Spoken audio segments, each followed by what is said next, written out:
Hey everyone, Rich here again for Heavy Metal, Hot Stuff, and Horticulture Part 3. This one is going to be kind of all over the place, just some updates. I'll show you progress of my seedlings, my overwinters, and I'll go over the composting a little more as well. This one is probably going to be a little bit of a shorter video. Alright, if you remember watching Part 1, where I pruned these two plants, you can see they've come back, I don't know, this is maybe a month later or so. They've got plumage, and I don't know how well you can see it. There we go, a little bit of focus there. If you look right in the center there, those are some buds coming on. However, I'm still having nutrient issues. See these? See, I'm losing leaves still.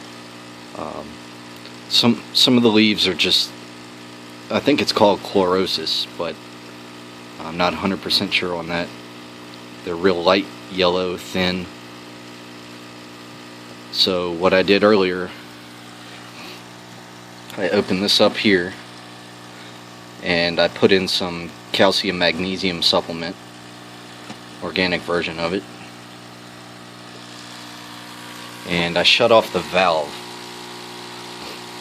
So I've got the tank isolated from the rest of the system. So for now, I'm hoping that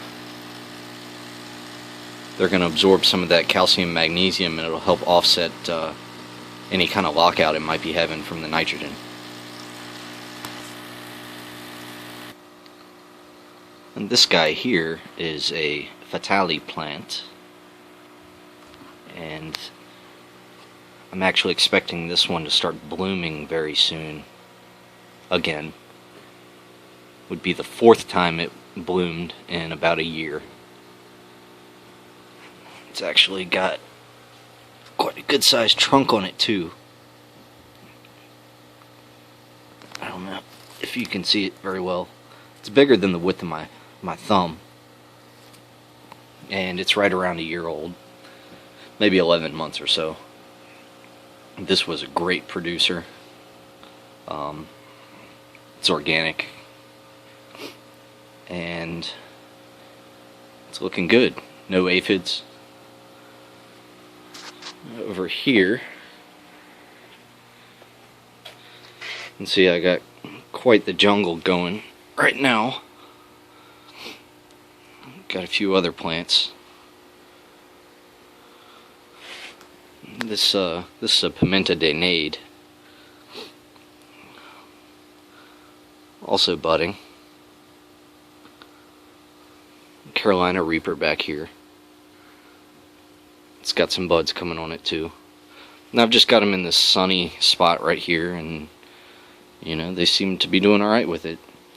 And this big fat guy here is lagging behind, but it might be because it has a larger root structure, so it's a little closer to being dormant. Plus it's a different species than these over here.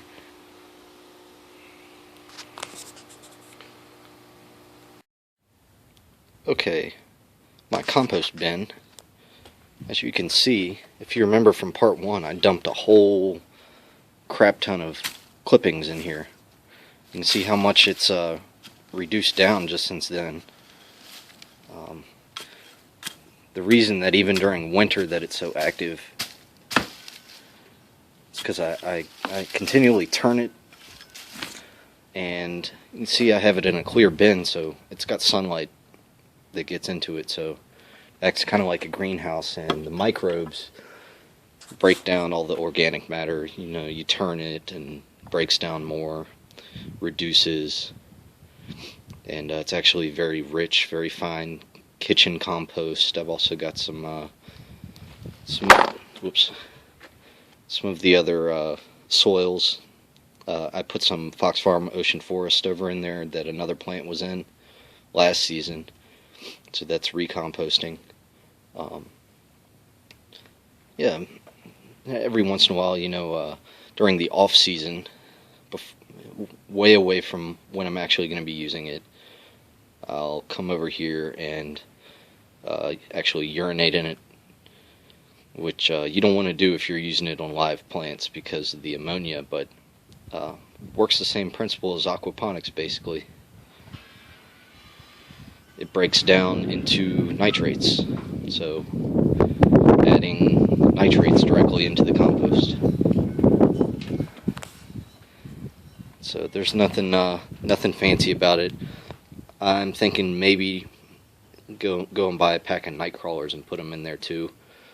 I've been thinking about that, but I don't know. So there's that. It's a simple process.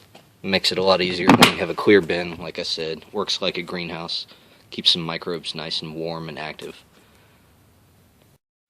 Okay, as you can see, I've got a whole mess of seedlings up. Some I'm still waiting on. The ones that I'm waiting on are actually wild varieties, which are supposed to take longer. And I think I see that I have one up. I do.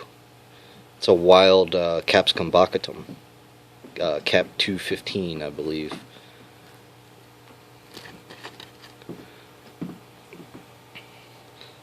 But one of the ones that I've taken a bit of interest in is this one.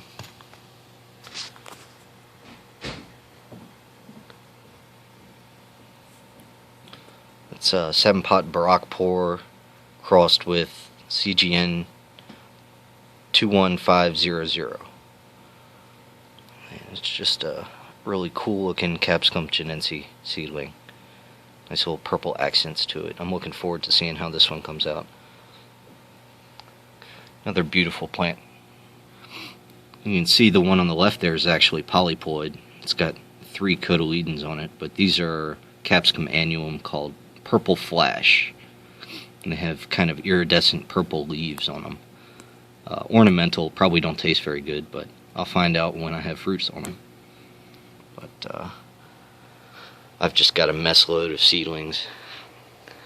I'm going to separate out some of the multiples and repot them into other cups, and I've just got a whole lot of work ahead of me.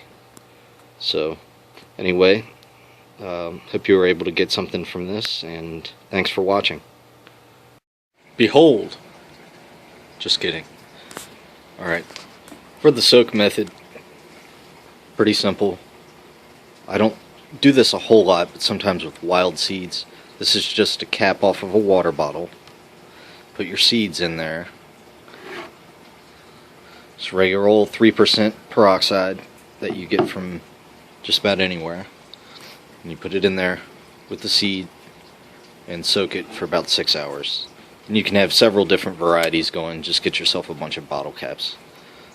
Pretty simple. Peroxide helps.